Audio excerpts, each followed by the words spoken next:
여러분 안녕하십니까? 사랑의 샘 평화의 소리 KCR 뉴질랜드 뉴스입니다. 코로나 사태로 침체될 것으로 예상됐던 주택 경기가 지난 몇 달 동안 활기를 보였으나 최근 QB의 주택가격 인덱스에서는 서서히 진정되고 있는 것으로 나타났습니다.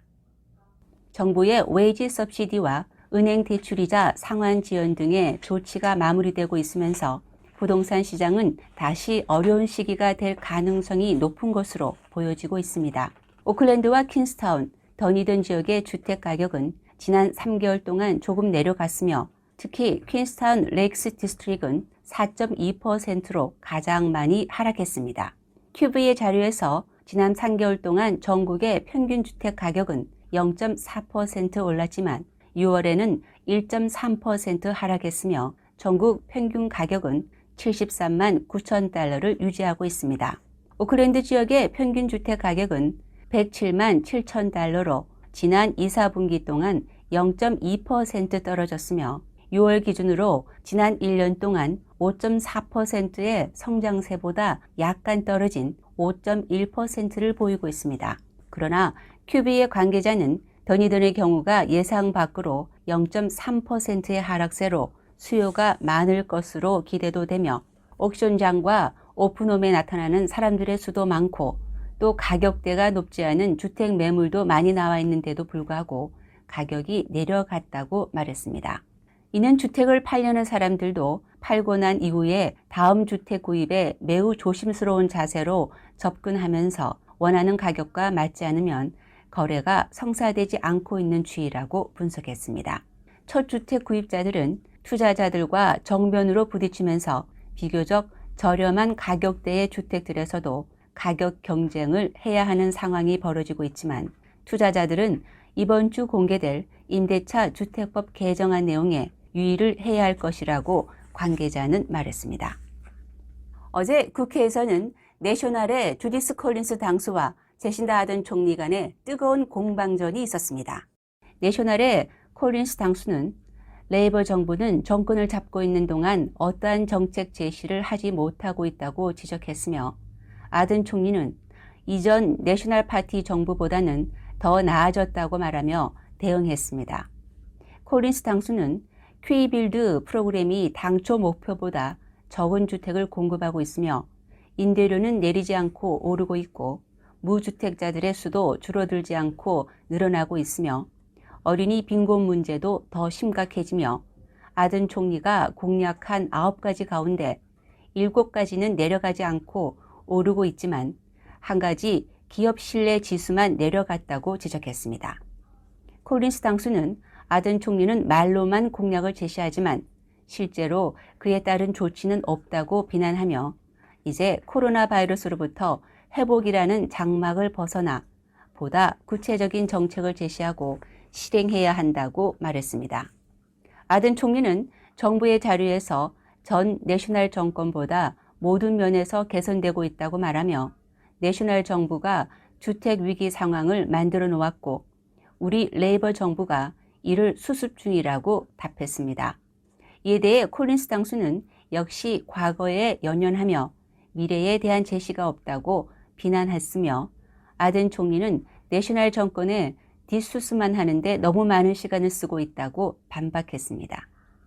오는 9월 19일 총선에 앞서 TV토론회장에서의 공방전이 어제 국회에서의 공방전에 이어 더 뜨거울 것으로 기대되고 있습니다. 퀸스타운의 코비드 검사소에서는 지역 주민들이 줄을 서서 기다리고 있습니다. 갑자기 늘어난 수요를 맞추기 위해 긴급으로 검사 키트의 추가 물량들이 보내지고 있는 상황입니다. 어제 닥터 애슐리 블룸필드 보건국장도 코로나 바이러스에 대해 뉴질랜드의 상황에 너무 자만하지 말도록 당부하면서 코로나와 관련된 어떠한 증상이라도 있으면 검사를 받도록 당부했습니다. 격리시설 이외에서 한 명이라도 확진자가 발생한 경우 이는 전 지역으로 너무 빨리 쉽게 확산될 수 있다는 점을 강조하며 거듭 당부했습니다. 한편 영국에서 90분 만에 확진 검사를 알 수 있는 검사 키트가 소개됐다고 밝히면서 이의 신뢰성과 정확성 등에 대해 주시하고 있다고 덧붙였습니다.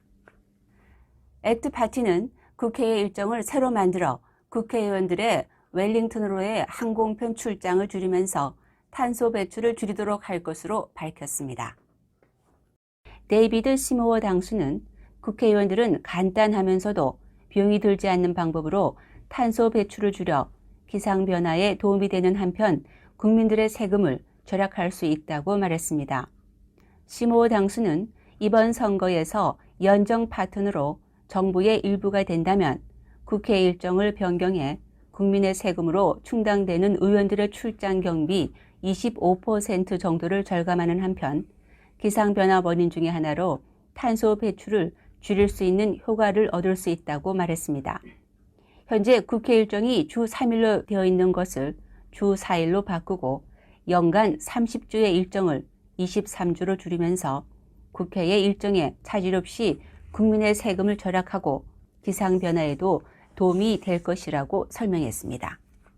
세인 존스 장관은 지방성장기금 PGF를 통해 10,000개 이상의 일자리를 창출하고자 했던 목표를 달성했다고 밝혔습니다. 그는 PGF 투자 이후 13,217명을 고용했다고 말했습니다. 그러나 국민당은 세인 존스 장관의 발표에 나온 수치에서의 일자리가 풀타임인지 파타임인지에 대한 내역이 없고 실제로 일자리 창출된 수가 표시되지 않았기 때문에 불분명하다고 지적했습니다. 록다운 기간 중 어려움을 겪는 사람들에게 도움을 주면서 동시에 신선한 과일과 채소 재배자들을 돕기 위한 신선한 농산물 상자 배포에 대한 정부의 지원이 종료됐습니다. 그러나 라디오 뉴질랜드에서는 푸드뱅크에는 신선한 농산물 상자 서비스에 대한 수요가 계속 증가하고 있다고 밝혔습니다. 정부에서는 10만 상자의 이 첨가물 보급 상자 보급을 위해 $370만 달러를 투입했고 이 신선한 농산물 포장 상자는 푸드뱅크 마라의 구세군 지역 단체로 보내졌습니다.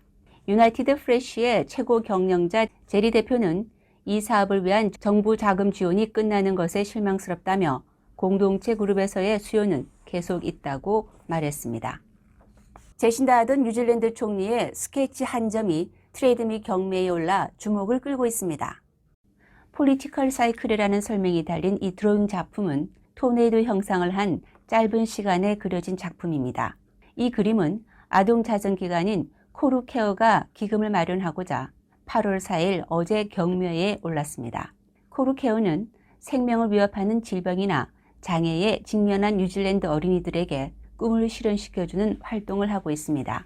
경매는 오는 8월 9일 밤 8시에 마감되는데 아든 총리의 높은 인기를 반영하듯 어제 저녁 7시에는 120여 명이나 경매에 참여해 단 하루 만에 $5,000까지 도달한 상태입니다. 오늘의 환율 정보입니다. 뉴질랜드 달러와 대비 원화의 기준 환율은 789원 15전, 한국에서 보낼 때 797원 04전, 한국에서 받을 때 781원 26전입니다.